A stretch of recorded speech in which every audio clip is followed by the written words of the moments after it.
واجب الاحترام بزرگوں، دوستوں، بھائیوں، آج 12 ربیع الاول کا دن ہے۔ آج کے دن ولادت مصطفیٰ بھی ہوئی ہے اور وفات مصطفیٰ بھی ہوئی ہے، تو دونوں پہلوؤں کو مختصر سے وقت میں بیان کرنے کی کوشش کروں گا۔ اللہ تعالیٰ سے دعا ہے کہ وہ شرح صدر کے ساتھ بیان کرنے کی توفیق عطا فرمائے۔ سننے اور سنانے کے بعد اللہ تعالیٰ مجھے بھی اور آپ حضرات کو بھی عمل کی توفیق عطا فرمائے۔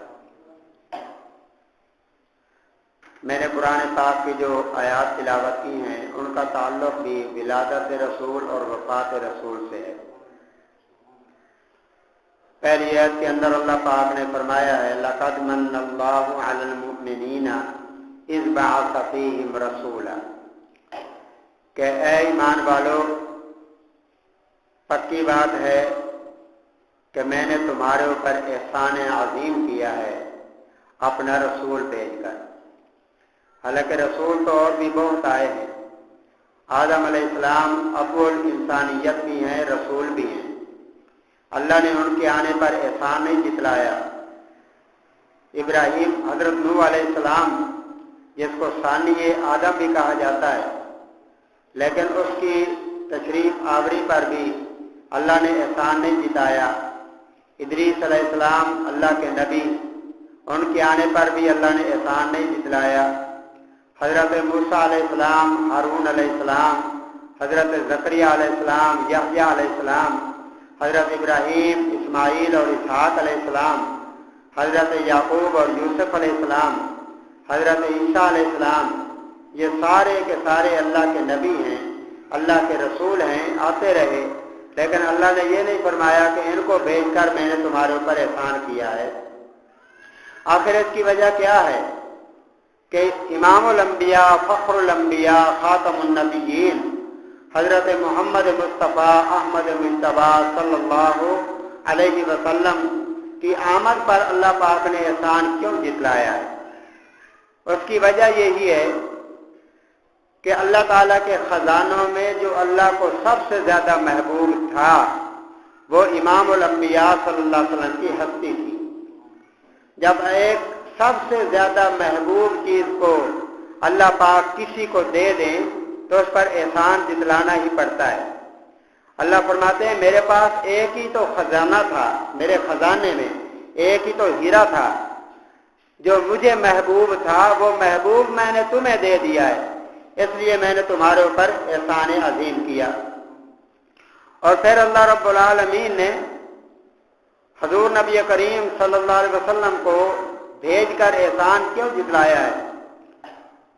اس کی دوسری وجہ یہ بھی ہے کہ پوری انسانیت عیسیٰ علیہ السلام کے بعد پوری امت، پوری انسانیت گمراہی کے گڑھے میں پہنچ چکی تھی۔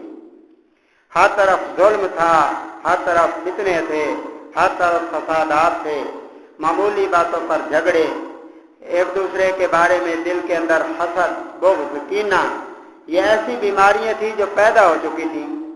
اور پھر ایک دوسرے کا احترام نہیں، والدہ کا احترام نہیں اولاد کے دل میں، اور بچیوں کا احترام نہیں والدین کے دل میں، اور بچوں کو دل میں والدین کا احترام نہیں ہے۔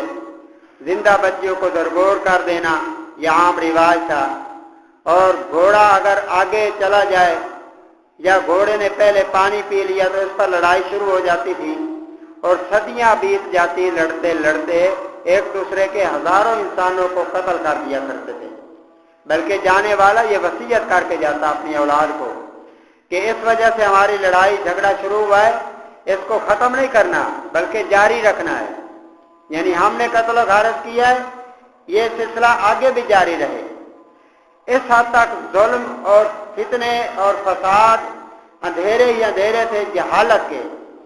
اس دور میں امام الانبیاء صلی اللہ علیہ وسلم کو اللہ نے جب بھیجا دنیا کے اندر، اور آپ صلی اللہ علیہ وسلم نے ظلم کے اندھیرے سے نکالا، جہالت کے اندھیرے سے نکالا، علم کی روشنی سے منور کیا اور ایمان کے نور سے منور کیا، تو اللہ پاک فرماتے ہیں کہ یہ کام میرے محبوب نے کیا ہے، اس لیے لقد من اللہ علی المؤمنین اذ بعث فیہم رسولا کہ ایمان والو اس رسول کو میں نے تمہارے اندر بھیج کر تمہارے اوپر احسان عظیم کیا ہے۔ یہ تعلیمات تو اللہ کے محبوب نے ہمیں دی ہیں، ایک دوسرے کی قدر کرنا، ایک دوسرے کا دل کے اندر احترام رکھنا، غرباء کے ساتھ تعاون کرنا، یتیموں کے سروں پر ہاتھ رکھنا، ان کی کفالت کرنا اور اپنی اولاد کی اچھی تربیت کرنا، ان کو دین سکھانا، دین کے مطابق تربیت کرنا، اپنی بچیوں کی تربیت کرنا اور پھر دیندار گھرانے کے اندر ان کی شادیاں کر دینا، یہ سارے کے سارے پیغامات اور سارے کے سارے احکامات اور ساری کی ساری تربیت اللہ کے محبوب صلی اللہ علیہ وسلم نے کی ہے۔ اس لیے اللہ نے فرمایا لقد من اللہ علی المؤمنین اذ بعث فیہم رسولا کہ میں نے تمہارے اندر اپنا رسول بھیج کر تمہارے اوپر احسان عظیم کیا ہے۔ یہ اللہ کے محبوب صلی اللہ علیہ وسلم کی آمد کی بات ہے کہ آپ آ رہے ہیں، پھر اس پر خوشی کیوں نہ ہو۔ لوگ بعض کہہ دیتے ہیں ہمارے اپنے بھی کہ حضور صلی اللہ علیہ وسلم کی تشریف آوری پر خوشی کیوں منائی جاتی ہے؟ ہاں، خوشی منانے کے انداز مختلف ہیں، کوئی کسی طرح مناتا ہے، کوئی کسی طرح مناتا ہے، لیکن اللہ کے محبوب کی آمد پر خوشی ہر مسلمان کو ہونی چاہیے اور ہوتی ہے کہ اللہ کے محبوب نے ایک پیغام دیا ہے ہمیں، یعنی خزاں سے نکال کر بہار کی طرف ہمیں اللہ کے محبوب نے بہار کے اندر پہنچا دیا ہے، بہاریں نصیب فرمائی ہیں۔ تو جو خزاں کی جہالت سے نکال کر بہاروں کی طرف لائے، علم کی روشنی سے منور کرے، اس کی آمد پر خوشی کیوں نہ منائی جائے، خوشی کا اظہار کیوں نہ کیا جائے۔ یہ الگ بات ہے کہ خوشی منانے کے انداز مختلف ہوتے ہیں۔ ابو لہب نے بھی خوشی منائی تھی، لیکن صرف خوشی منائی تھی کہ میرے بھائی کے گھر کے اندر بیٹا پیدا ہو گیا، خوشی صرف منائی تھی، لیکن ایمان کی دولت سے مالا مال نہ ہوتا تھا، تو اللہ نے فرمایا کہ تبت یدا ابی لہب وتب کہ ابو لہب تباہ ہو گیا اور اس کی بیوی بھی تباہ ہو گئی۔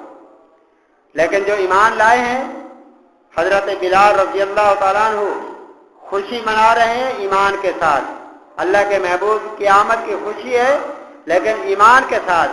تو اللہ پاک نے کہاں پہنچا دیا کہ چل رہے ہیں مکہ کی گلیوں میں اور پاؤں کی آہٹ اللہ پاک جنت میں سنا رہے ہیں۔ جب جبرائیل علیہ السلام جنت کے اندر اللہ کے محبوب کو سیر کرا رہے تھے تو آگے آگے کسی کے چلنے کی آواز سنائی دے رہی تھی۔ آپ نے فرمایا کہ اے جبرائیل، مجھ سے پہلے جنت میں کون داخل ہو گیا؟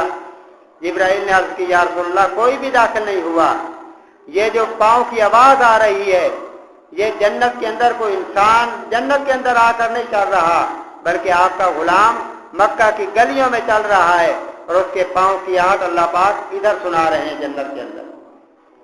یہ مقام خوشی منائی ہے بلال نے بھی، لیکن ایمان کے ساتھ، اللہ کے محبوب کے احکامات کو مان کر خوشی منائی ہے، اللہ کے محبوب صلی اللہ علیہ وسلم کی پیروی کر کے خوشی منائی ہے۔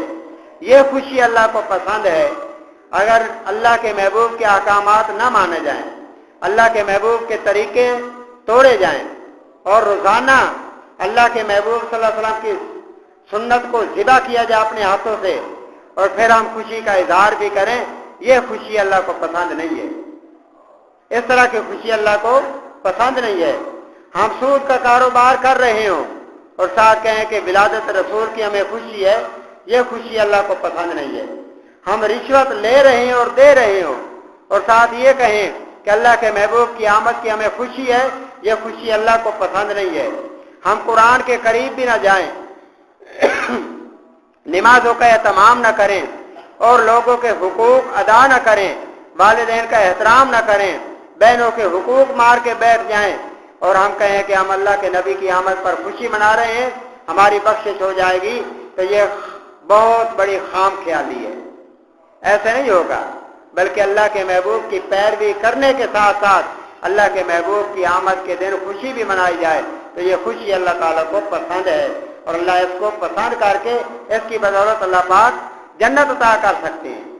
لیکن صرف خوشی کا اظہار ہو اور اللہ کے محبوب کے طریقے چھوڑے جائیں، اللہ کے محبوب کے احکامات نہ مانے جائیں تو ایسی خوشی اللہ کو پسند نہیں ہے. یہ خوشی انسان کو جنت میں نہیں جہنم میں لے جائے گی. اس لیے خوشی منائی جائے لیکن ایمان اور اعمال صالحہ کے ساتھ منائی جائے, اللہ کے محبوب کی پیروی کے ساتھ منائی جائے تو یہ خوشی اللہ کو پسند ہے.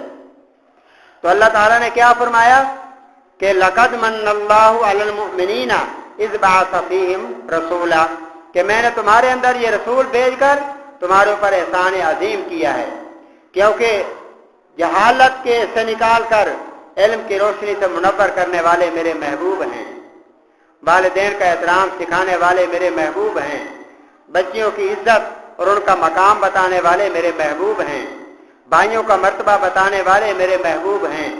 اللہ فرماتے ہیں کہ والدین کا احترام, پڑوسیوں کے حقوق, یہ سارے کے سارے بتانے والے میرے محبوب ہیں. پہلے تو تمہیں پتہ نہیں تھا, تم اس چیز کے غافل تھے, آج تمہیں یہ علم ہو گیا ہے تو یہ میرے محبوب کا احسان ہے, میرے محبوب صلی اللہ علیہ وسلم کی آمد کی وجہ سے. اس لیے اللہ نے فرمایا لقد من اللہ علی المؤمنین اذ بعث فیہم رسولا.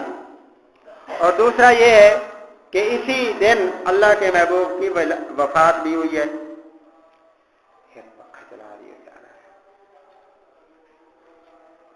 اسی دن اللہ کے محبوب صلی اللہ علیہ وسلم کی وفات بھی ہوئی ہے. تو اس کا ذکر بھی ضروری ہے. اس کے اندر بھی بہت سارے نصیحتیں ملتی ہیں ایمان والوں کو. اللہ کے محبوب صلی اللہ علیہ وسلم, یہ دوسری جو آیتیں میں نے تلاوت کی ہیں ان کا تعلق وفات رسول سے. پہلی آیت جو ہے نا وہ تلاوت کی ہے میں نے کہ جب الیوم اکملت لکم دینکم واتممت علیکم نعمتی ورضیت لکم الاسلام دینا. اللہ تعالیٰ فرماتے ہیں جب آخری حج اللہ کے محبوب اپنی زندگی میں پہلا اور آخری حج تھا اللہ کے محبوب علیہ السلام کا, اور صحابہ کرام کی بڑی تعداد سامنے موجود تھی. اللہ کے محبوب صلی اللہ علیہ وسلم میدان عرفات میں کھڑے تھے, یہ آیتیں نازل ہوئیں. تو اللہ تعالیٰ نے کیا فرمایا کہ الیوم اکملت لکم دینکم, کہ آج کے دن تمہارے لیے تمہارا دین مکمل کر دیا گیا. جب یہ آیت نازل ہوئی صحابہ کرام خوش ہوئے, اور خوشی ہونی بھی چاہیے کہ جس دین کے لیے انہوں نے قربانیاں دی, اپنے جسم کی چمڑیاں اتار دی گئی, ان کی جسم کی چمڑیاں اتار دی گئیں, اور ان کو آنکھیں بھی ان کی ضائع ہوئی, اور ان کے سامنے ان کے بچوں کو ذبح کر دیا جاتا تھا, اور طرح طرح کے ان کے آگ کے انگاروں پر ان کو لیٹنا پڑا, سینے پر بھاری پتھر کی چٹانیں رکھنی پڑی اس دین کے لیے. تو وہ دین جب مکمل ہو رہا تھا تو صحابہ کرام خوش ہو رہے تھے کہ آج ہمارے لیے ہماری جو محنت تھی اس محنت کا ہمیں پھل مل گیا, اس لیے ہمیں خوشی ہے. لیکن ایک شخص تھا جو مسجد کے اس میدان عرفات میں کونے میں بیٹھ کر زاروں قطار رو رہا تھا. صحابہ کرام نے دیکھا تو وہ رونے والی ہستی ابو بکر صدیق کی تھی, وہ رو رہے تھے. صحابہ کرام رضوان اللہ علیہم اجمعین نے پوچھا, کیونکہ وہ سمجھ گئے, آیت کا مقصد سمجھ گئے کہ جب دین مکمل ہو گیا تو اب اللہ کے رسول ہم سے جدا ہونے والے ہیں. دین مکمل ہونے کا مقصد بھی یہی ہے. یہ بستہ سنا دیا گیا ہے, یہ اعلان کر دیا گیا ہے, تو پتہ چل گیا کہ اللہ کے محبوب اس دنیا سے جانے والے ہیں. تو یہ تصور کر کے ابو بکر صدیق رو رہے تھے. ایک طرف خوشی بھی تھی. جب پوچھا کہ آپ کیوں رو رہے ہیں, دین مکمل ہو گیا, تو فرمایا کہ میں خوش بھی ہو رہا ہوں کہ دین مکمل ہو گیا, لیکن رو اس لیے رہا ہوں کہ جو دین لے کر آئے تھے آخری دین, اور دین کی تکمیل کے لیے جو ہستی آئی تھی وہ ہستی ہم سے جدا ہونے والی ہے. اس کی مراد یہی ہے کہ امام الانبیاء ہم سے جدا ہونے والے ہیں, اس لیے میں رو رہا ہوں. اور دوسری آیت اذا جاء نصر اللہ والفتح ورأیت الناس يدخلون فی دین اللہ افواجا, یہ آیت نازل ہوئی. تو اس آیت کو سن کر بھی ابو بکر صدیق رونے لگے, حالانکہ مکہ فتح ہونے کا اعلان تھا کہ آج فتح ہو چکا ہے, آج کے دن مکہ, اور یہ خوشی تھی اللہ کے محبوب صلی اللہ علیہ وسلم کے لیے بھی, صحابہ کرام کے لیے بھی. لیکن ابو بکر صدیق رو رہے تھے کہ اس آیت کا مقصد بھی یہی ہے سورت کا کہ اللہ کے محبوب ہم سے جدا ہو رہے ہیں.